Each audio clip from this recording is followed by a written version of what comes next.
Last 3 days, we have been fortunate enough for hearing Daji's explanation on the concept of availability. Based on my own personal interactions with him and my little bit of work that I have done across several areas that have been given to me, fortunately, I thought I will share a few basic concepts which will help us several areas that have been given to me, fortunately. I thought I will share a few basic concepts which will help us to take certain inputs on how to make us more available to his work. Let me go back to the school days when we would have in mathematics a very simple concept about equilateral triangle. An equilateral triangle, by definition, where the sides are equal, the length of the sides are equal, and the angles are the same, 60 degrees, adding to 180 degrees. And the space inside is what we call as the area. The smaller the equilateral triangle, lesser the area. Let's replace the word area with availability. And what does this equilateral triangle have in common is that they have 3 points from which they all join together. If the sides are equal, which means, and if the triangle keeps getting larger and larger, the area inside or the availability inside becomes larger. There are 3 points which actually connect the equilateral triangle, and let's take the 3 points and find what are those 3 attributes when you expand on them would make you more available to do his work. Let me call it the 3 C's. You have in any equilateral triangle a summit, which is the top point, and the left bottom point and the right bottom point. Let's take the top point C as commitment, the left point as consistency, and the right bottom point as character. And let's see how by combining these 3, we can make ourselves more and more available to his work, which is what he has been sharing in the last 3 days in the batch 1. If you look at the first C, which is at the summit, which you call it as the commitment. In life, we all know, for example, if you want to lose weight, you have to do a workout. If you work out once in 15 days or once in 30 days, you are only basically interested in your health, you are not committed. If you are seriously committed to health, you will go to the gym or do workouts or whatever is essential for a much longer time. Commitment is like putting a postal stamp to an envelope. Till the goal is reached, the stamp has to stay on the envelope. If it falls, in all probability, the envelope will land up in the dead letter post office. Likewise, we need to find what is that we need to be committed about. In my view, personal view, specifically having spent time with charity, one thing I've understood is commitment is to the goal. Once, many years back, Daji gave a talk here in this hall where he mentioned that set the goal in such a way that achieving that one goal, every goal in this world can be achieved. Which means what Maxim 3 tells us, set the goal as the highest. So commitment to goal is the first step that I would look at. The larger the goal, the larger the size of the triangle, and hence larger your availability. I do not know how many of you are familiar with my WhatsApp pin from the top side. But only the top side is going to increase, the bottom 2 sides don't increase. It won't be an equilateral triangle, which means the area or the availability becomes lesser inside. So let's look at the other 2 C's and how it will contribute for us to increasing our availability. The availability conundrum is something that is not a static state. It keeps changing, it keeps getting better and better and better. As you become more and more progressive in your thinking, in your need to contribute to the message that he wants to spread, you will find that automatically the commitment levels keep going up.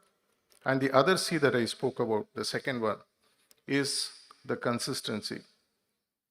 The consistency is what takes you to the goal. Commitment lets you make a start. Commitment to a goal lets you define what your goal is. but it is the consistency. Way back in 2015, I remember the series of talks that Daji gave in Manapakam, where he spoke about the importance of automatism. When you make something automatic, you automatically ensure that it is aligned to your goal. And when there is a goal alignment, you tend to become more consistent. If you are not consistent, there is no way you can make your availability better to his work. Consistency also boils down to a very simple thing about managing your time. As Daji said in his talk, when you are available to everything, you are available to nothing. If you really look at consistency, I would look at the kind of habits we have. We all have 24 hours in a day. Take those 24 hours, leave about 6, 7, 8 hours that you spend on sleeping or taking or recuperating. The rest 15, 16, 17 hours is available to us to do what we choose to do. Many years back, I remember 2016 or 17, Daji beautifully mentioned that it is the choices that lets you manage your time and how you contribute to the mission. When we are available to too many goals, when we set too many goals, what happens is we tend to get distracted and our habits consume the time that ensures that we don't contribute sufficiently enough to the cause that he would want us to, though he will not tell us openly. Consistency also, in one way, is about the work that the preceptors do. In my personal interactions with Daji, many times he has said that the moment I make a preceptor, a person a preceptor, their spiritual progress stops. Why? Because what they were consistent with in reaching the goal of, or the need, or the wish of becoming a preceptor, somehow goes away the moment they become a preceptor. There is a covenant that all preceptors sign in, which says that at least 2 sittings a day you must give.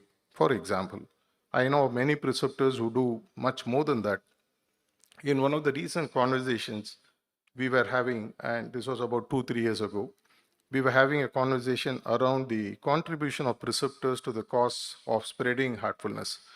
And he was very sad when he said that less than 15 to 20% of the preceptors do the work for which they have been given the permission by the hierarchy and by himself, which is quite sad to know that we have strived hard and we think that getting that badge on our shirt is very important. And we get it, and personally like to share from what I've heard from him.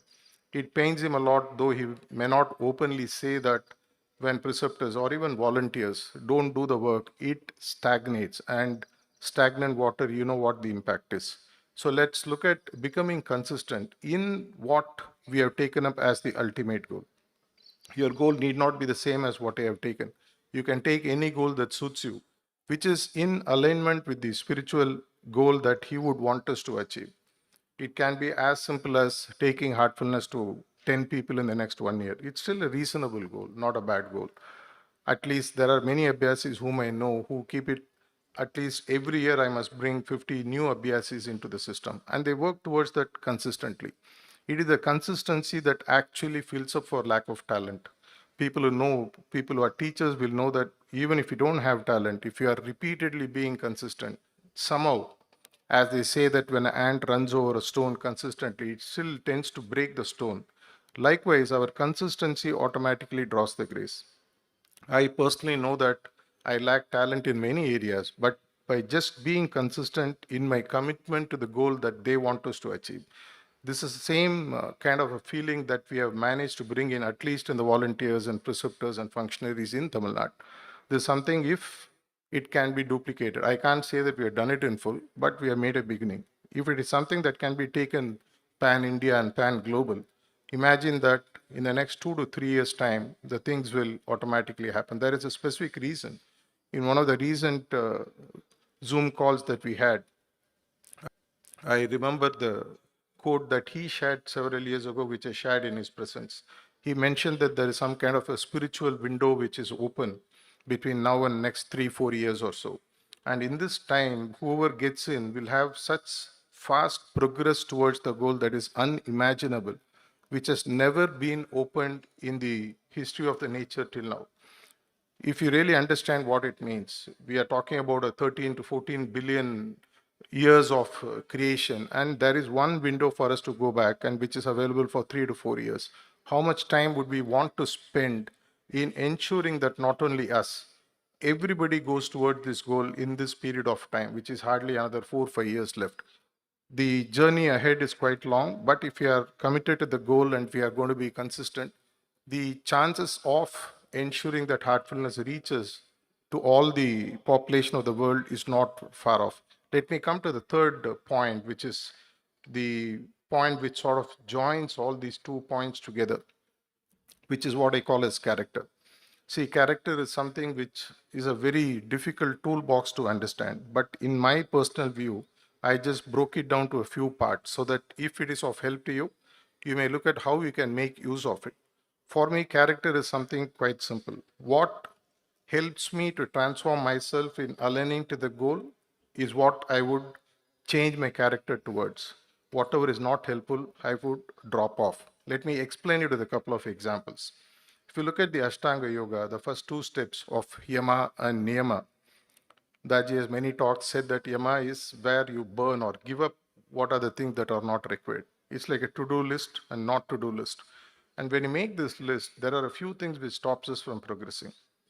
As he painfully mentioned in his talk, we even tend to question the wisdoms of the masters. We even tend to question the choices that they make. We even tend to question why is master saying like this? Why is he talking only to so and so and things like that?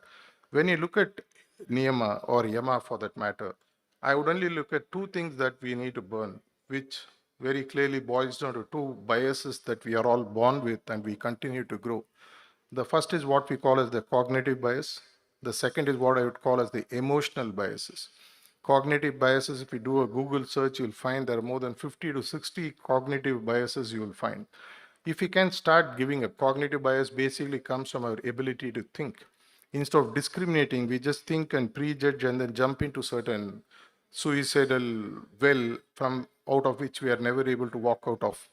If we are able to introspect, which is what dharana and pratyahara is about, and give up those cognitive biases. Emotional biases are our tendency to connect with people we know, the tendency to hate people we don't like, the tendency to discriminate people based on color, religion, caste, sex, and things like that.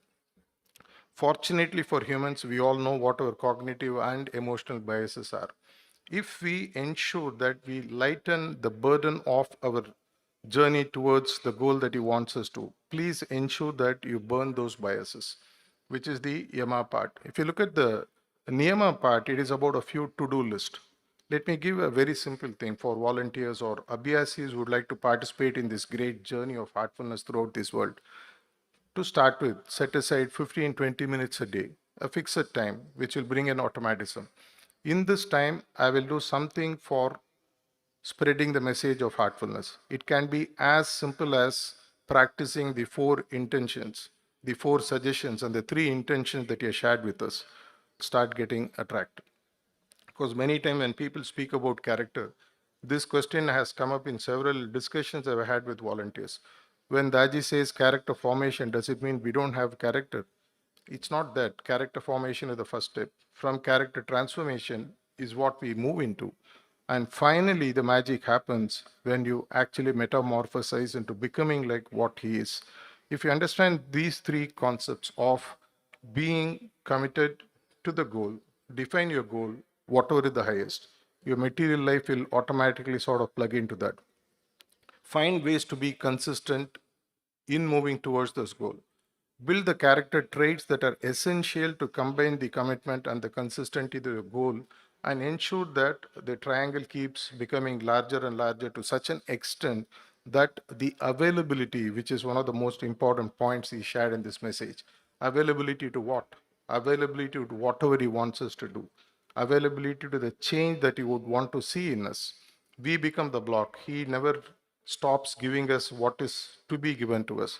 As Babaji Maharaj beautifully said, from the movement from left to right, I can take you to the highest. But are we ready? If we are ready, you will find that a magic happens and that heartfulness becomes a household name, maybe in the next 3 to 4 years' time. Not in India, not in Asia, but in the entire world. And that is the best gift that we may be able to give to the masters while we are here. If not we, who else? If not now, then when? Thank you.